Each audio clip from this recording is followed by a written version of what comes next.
միջնակարգ դպրոցը նույնպես միանում է բացահայտելով աշխարհացույց աշակերտական ֆլեշմոբին։ Մեր թեման է Ավետիքի Սահակյանը աշխարհացույցը։ Ավետիքի Սահակյանը ծնվել է 1875 թվականի հոկտեմբերի 30-ին Ալեքսանդրապոլում, այժմ Գյումրի։ 1886-ից 1889 թվականների սովորել է Հառիչի վանքի գիշերօթիկ դպրոցում, այնուհետև կրթությունը շարունակել Գևորգյան ջերմահարանում։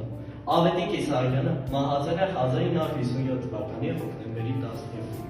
Ավետիք Իսահակյանի կյանքում շատ կանայք են եղել, մեկը անդրադարձել ենք Շուշանիկ Մադակյանին և Սոֆյա Քոչարյանին։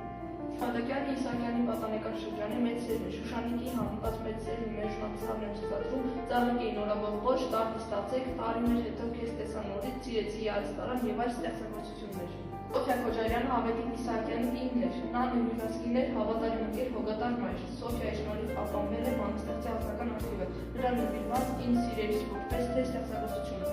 Մեկը չեղավ, որ իմանար վեշտերից քնքուր, սերքով տարմանաներ վերքերից, մեկը չեղավ, որ գլգուրել վարդերից, աղմուր սուչ տար վարդիկույն տեր երկերից, կյանքս կտամ սրտից մխած համբիրին, աղ թե զնգրից հասկանում սիրեր։ Բաց եղան, գանան